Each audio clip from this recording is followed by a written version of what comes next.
Today, we're going to talk about performance improvement plans.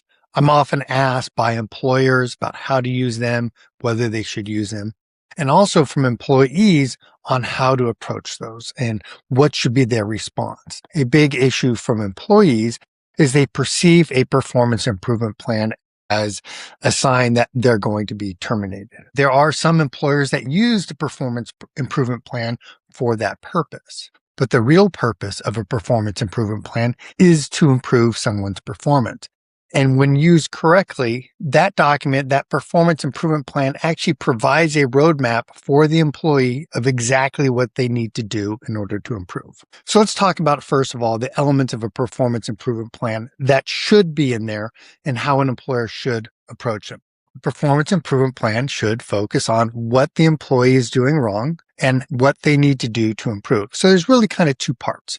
Part one is, what have they done in the past? And part two is, what do we want them to do in the future? Now let's break that down a little bit. For what they're doing in the past, one of the biggest mistakes I see employers make is they're not very specific. They use conclusions instead of facts. For example, a poor performance improvement plan might say, you're not being an effective communicator.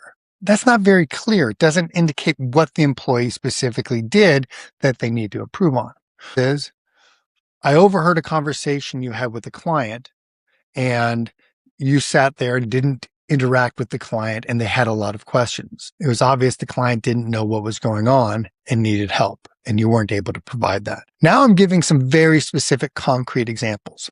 So the performance improvement plan should start with a list of the different things that the employee has done that requires improvement. Now you can categorize those. You may have some broad categories of, say, effective communication or interaction with others or not meeting timelines. But underneath those general topics, you should have very specific examples of what they did that leads you to the conclusion that they did not perform as expected.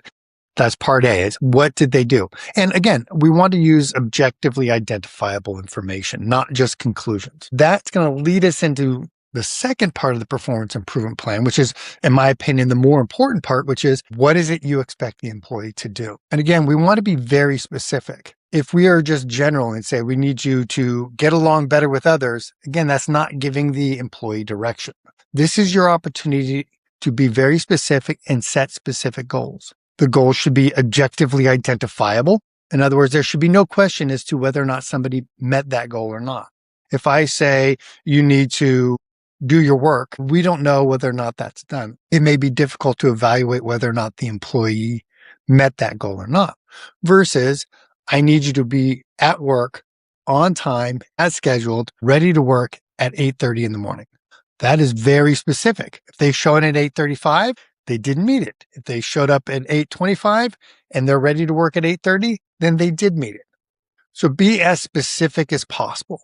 The performance improvement plan should also identify what is the time frame that we're going to work on this performance improvement. I think 30 days is probably the minimum. 90 days is usually the maximum, keeping in mind that things do change. So you may have a 90-day performance improvement plan, and by day 45, they're knocking out of the park, and you say, hey, we're done. We don't need the performance improvement plan anymore. Maybe you set it for 60 days, and on day 59, they're not quite there, but they're making enough improvement, so we want to extend it for another 30 days. But the document itself should at least identify what that period is going to be and what the consequences are going to be if the employee doesn't meet those expectations. Is it going to lead to termination? Is it going to be a demotion? Or is it some other form of action? Employers struggle with whether or not the employee has to sign it or not. I think that an employee should sign an acknowledgement of receiving the performance improvement plan. They don't necessarily have to agree with that part A, that part about this is the areas where we see you need improvement. But I do want to get the employee's buy-in on what the expectations are. When you present it to the employee, listen to the employee's perspective. If they think that the goals are unreachable, you need to evaluate that.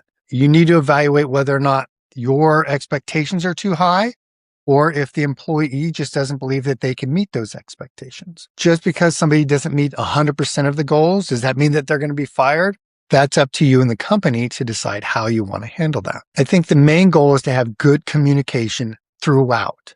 There should be periodic check-ins, whether those are weekly, bi-weekly, where you are evaluating the employee based on the criteria that you set out in that performance improvement plan.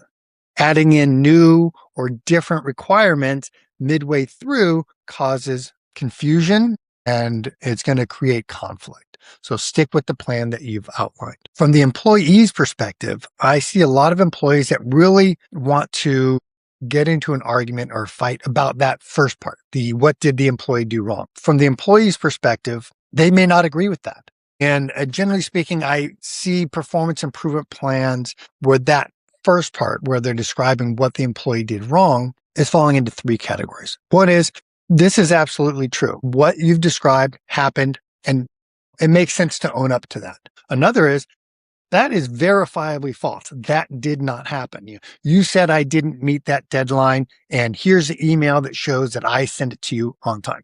I think those do need to be addressed, particularly if you have evidence to show that what they said is wrong.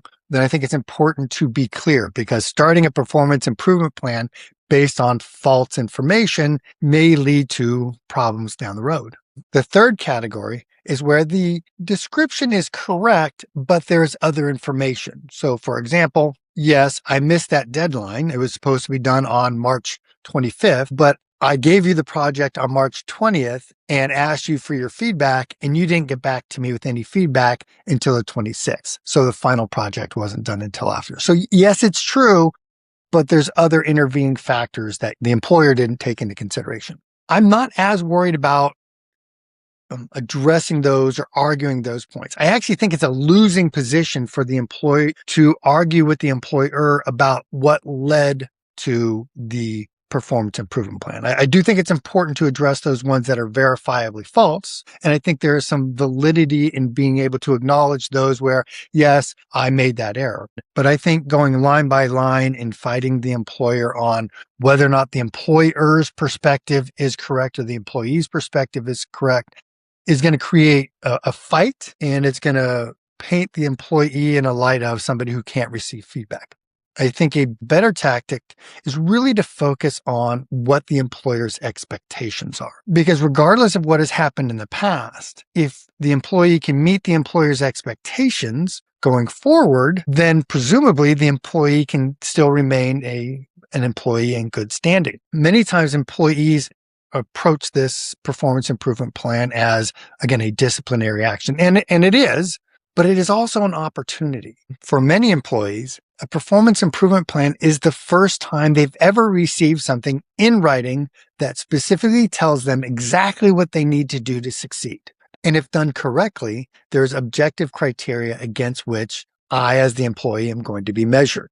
That's actually kind of a good boon, because it really tells me what I do need to do in order to be successful. So I think the major focus should be on what are the expectations. And again, there are subcategories on those expectations. The expectations are either going to be subjective or they're going to be objective. If they're subjective, things like you need to do your job better, or you need to be an effective listener or effective communicator. Those are very difficult to evaluate whether or not you've met those expectations. And I would consider those to be subjective and much more difficult to address. Objective is where they have specific criteria that you either are going to meet the expectation or you're not. Objective means that it will be verifiable as to whether or not you did or did not meet the specific objectives. So for example, you need to show up to work on time at 8:30 every morning. That is an objective criteria. You either make it or you don't.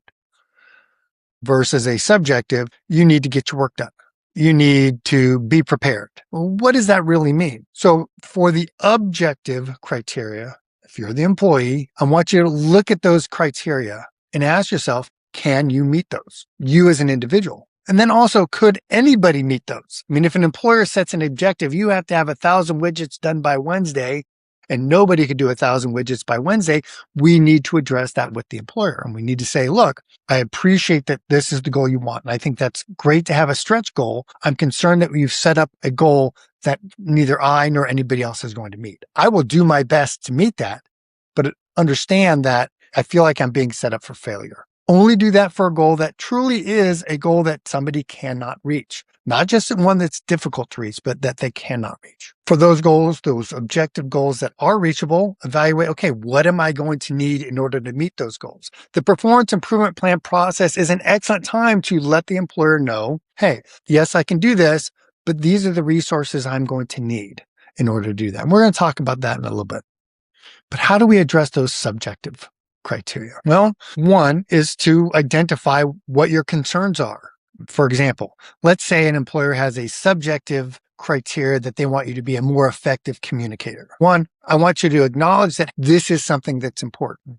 I understand that effective communication is really important to you, and it's important to me. And I want to make sure that I show you that I can be an effective communicator. Can you give me some examples of how I've been an ineffective communicator in the past? Now, that question is only important if they haven't already identified those in the first part of the performance improvement plan.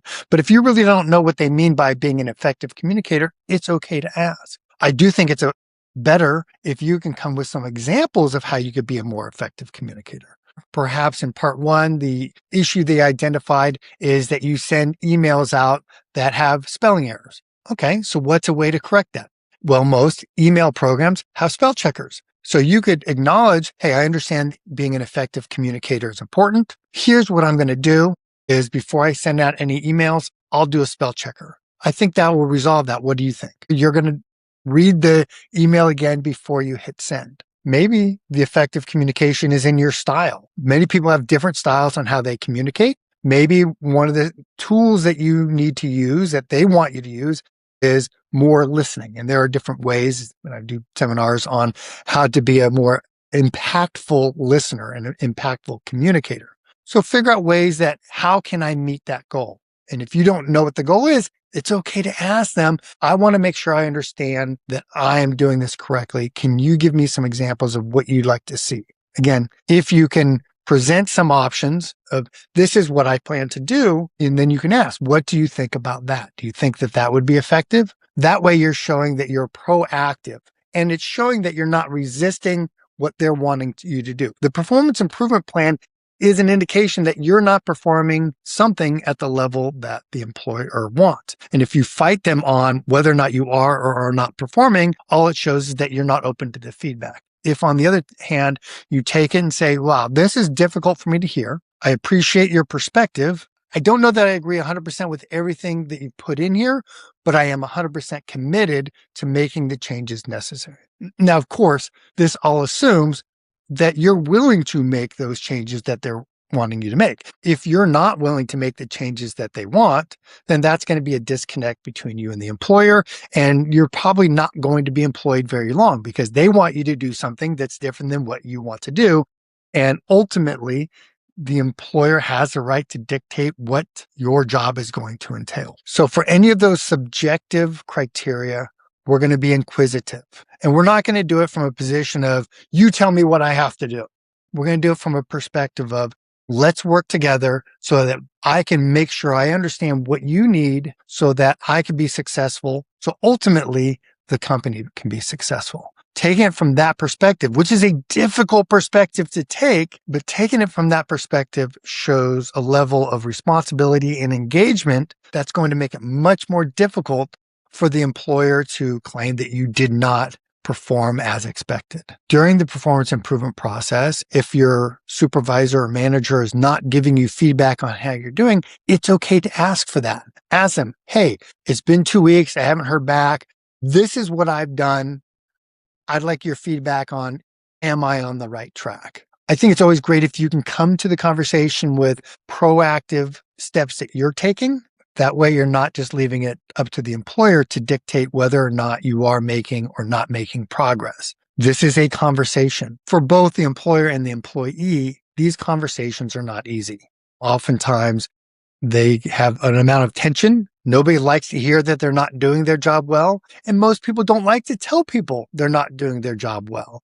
They'd rather avoid conflict if they can. Shifting this conversation about performance improvement from you versus me to an us conversation will help lower that tension. If the manager and the employee can approach the conversation as a team on, hey, look, we've got a disconnect right now. What we need and what we're getting are not matching. Let's work together to find a way to do that. So it's a collaborative effort is going to change that conversation. Again, most performance improvement plans are, this is what I'm giving you. The employer is giving it to the employee and the employee has to accept it. I think we can change that narrative. I think that when approached by the employee and the employer of, hey, here's the issues we're seeing. This is what we're going to need to see. Let's talk about what that path looks like going forward. Now the employee is empowered to make the changes. The employer is empowered to help the employee make those changes. And there's a greater chance that the employee will be able to succeed. What do we do if, you know what, there's just no way I'm going to be able to survive this performance improvement plan. I just think I'm being set up for failure. So what should I do? Well, you have a decision to make. Most employees are at will. You are not required to remain employed there. You could leave. Now, maybe that's what the employer wants. Maybe it's not what they want. I think having a conversation about what you need to be successful and what the company needs is important. If ultimately you're not willing to do what the company is saying you need to do, then it's maybe time to look for work elsewhere, whether it's within the organization with another manager, another team, or outside the organization where you can find an employer that can treat you the way you deserve to be treated. Because if at the end of the day, if the employer has unreasonable expectations that you're never going to meet, then you're just pushing the rock uphill and you're never going to be able to meet success. So why bang your head against that door? I don't want you to give up unnecessarily, though. Many people think that the writing is on the wall when it's not, when it really is, no, we're providing you an opportunity to change. And sometimes when the employer provides you that opportunity to change, they're really thinking this is one step in order to get rid of the employee. But if the employee approaches the performance improvement plan with an attitude of, let's work this together, let me show you that I can do what you're expecting me to do, the employee has the opportunity to flip that and have a continued relationship with the employer with effective communication. Hopefully you won't have to go through a performance improvement plan, whether you're the employer or the employee. But if you do, think about it. What is in there? Be as specific as possible. Talk about what you need. Talk about what you will be doing in order to help the plan, whether that's as the manager or as the employee. And remember to listen to the other side. My perspective may not be your perspective. Your employee's perspective may not be your manager's perspective. Listening to their perspective allows an opportunity to decide if there are other areas for change and other ways that we can make improvement. Thanks and have a great day.